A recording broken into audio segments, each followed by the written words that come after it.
So, for the month of May, I figured I'd do something a little bit different than just watching a movie or listening to an album and just kind of talking about it for like 3 minutes and just going, that's good enough, I'll put that out. I'm going to dedicate the entire month of May to my favorite band of all time, Metallica.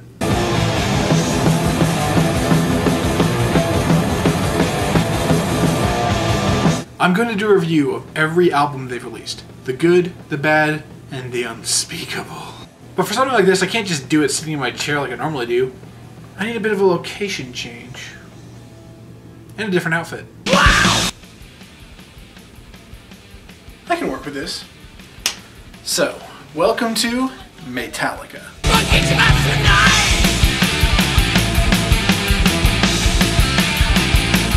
So, let's start off with where it all started. Kill 'em all. So you know what? Kill 'em all.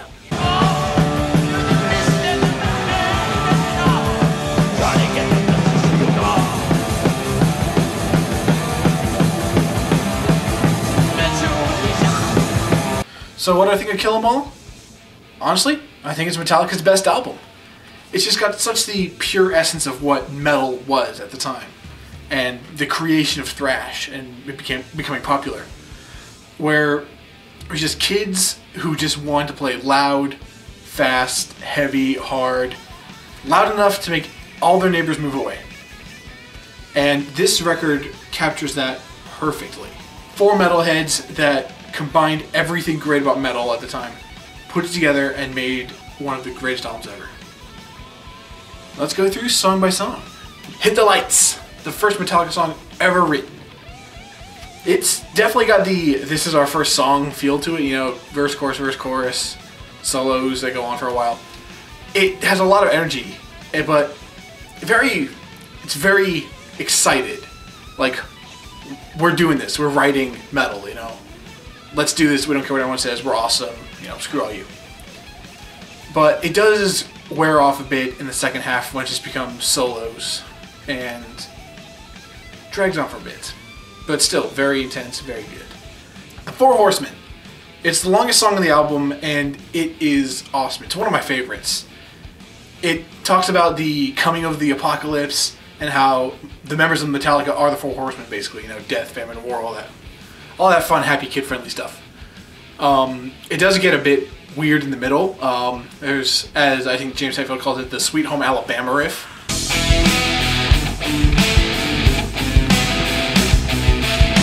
And they actually cut that riff out when they play it live, so it sounds a lot more continuous, it flows better. It's a very good song, but I can't talk about the Four Horsemen without talking about Mechanics and Dave Mustaine. And if you don't know about the whole Dave Mustaine thing, let me give you a brief rundown of it. Dave Mustaine was the original guitar player for Metallica, and he wrote a lot of the early Metallica songs. Jump in the Fire, Metal Militia, Phantom Lord, and Mechanics. And when Metallica went to go record their first album in New York, they kicked Dave Mustaine out while he was there in New York. Like, they got there, they said, you're out of the band. They woke him up at 10 in the morning, you're out of the band, here's your bus ticket, you get a 4-day ride back to California. Now, Dave got so pissed about this that he went and formed his own rival band, Megadeth. And there's the Metallica Megadeth feud that's been going on for ages. It feels like forever, pretty much.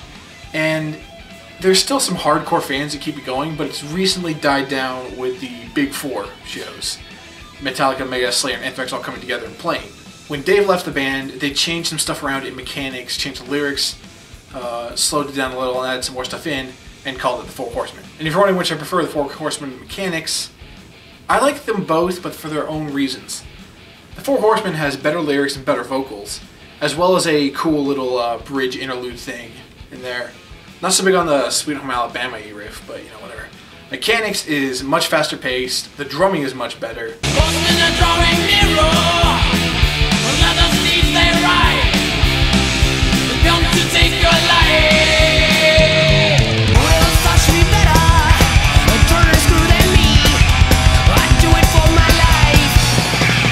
So I like parts of each song, but overall I think I'm going to have to go with Four Horsemen. Track 3, Motor Breath. Fun fact, this is the shortest Metallica song ever written, being only 3 minutes and 3 seconds long.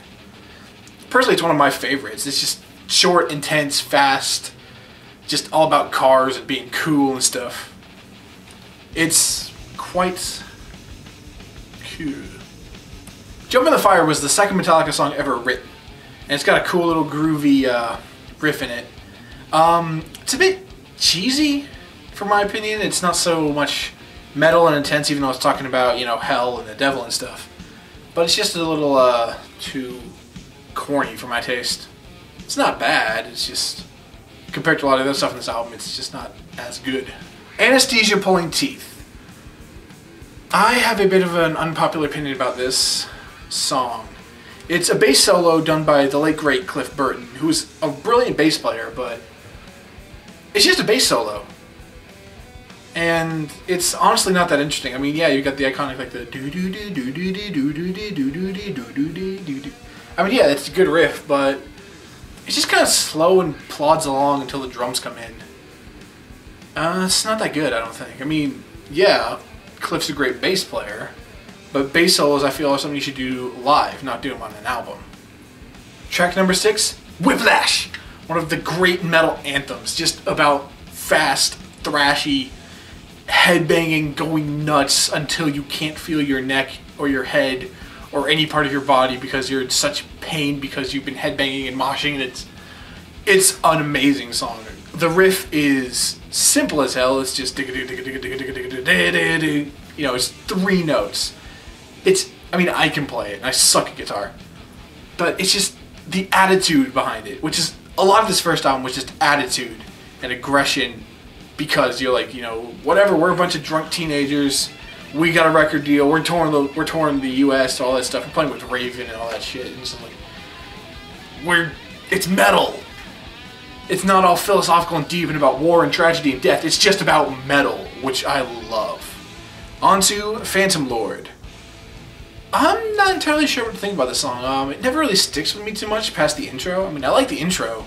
It's not a bad song, I just never really remember much about it. It's just kind of, I listen to it and then the next track comes on and it's like, okay, well, that was Phantom Lord. No Remorse is probably the heaviest song on the album. It's not that heavy, but then again, Metallica does fast, not heavy so much. It's, this is probably one of the more philosophical, not philosophical, but a song that's not just about metal and booze and driving fast. You know, it's about war, which Metallica got much more in depth into later on, like Master Puppets and Justice for All. It's not one of my favorites. It's a good headbang song, but it's kind of the same problem with Phantom Lord, is I just don't remember much about it. It was never one I listened to all the time. I just kind of just like, oh yeah, that's it. Got a good scream in it. Now, probably the most iconic song on the album. The song Metallica ends every show with, Seek and Destroy. It's not that fast, it's not that heavy, but it's just a great, it is one of the perfect crowd songs. I mean, it's simple, it's fun, you don't really have to be a metalhead to enjoy it. You're just like, yeah, we're grooving and rocking, or you can just be balls to the wall, headbanging, moshing, screaming Seek and Destroy at the top of your lungs. Search it! You know, it's one of Metallica's best songs. And this brings us to the last track on the album, Metal Militia, which is kind of goofy when you think about it. I mean, yeah, I mean, the whole album, most of the album's about, you know, just metal, metal. But this one, you know, it's like metal is an army now. And, you know, I mean, it's not a bad song. It's fast and it's a lot of fun to listen to and headbang to. But it's just, it's a little corny, which, you know, metal back then was. Metallica's first album was a fairly corny album, you know, it's just like, yeah, we're great, we're Metallica, you know, screw all you. Now, depending on what version of the album you have, whether it's vinyl or CD, you actually get a couple extra tracks, which are covers. Blitzkrieg by Blitzkrieg, and Am I Evil by Diamond Head. Now, I'm not going to talk about these just yet, don't worry, we'll get to Garage Inc. later on. So, do I like it? Do I don't like it? I love it! This is an amazingly good album with only a couple of dull tracks on it, but the rest are awesome, high energy. They can sort of blend together, you know, if you listen to it, and it's like, oh, yeah, that riff's from the, Phantom Lord. No, wait, no, that's Hit the Lights. I don't know, whatever. But it just captures the image and energy of early thrash metal so well.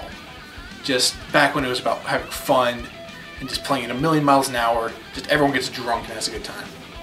Which I think metal is sorely lacking in recently. This is an amazing album.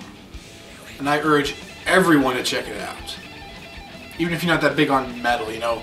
It's not like, you know, deep growling, so good. It's none of that stuff. James's voice is actually extremely high on this because he was like 17 when he did it. But this is like a prime example of just the rebellious teenager that we all were at some point. Just, we're the greatest thing in the world. And they sort of are. So join me next time when we go for a ride.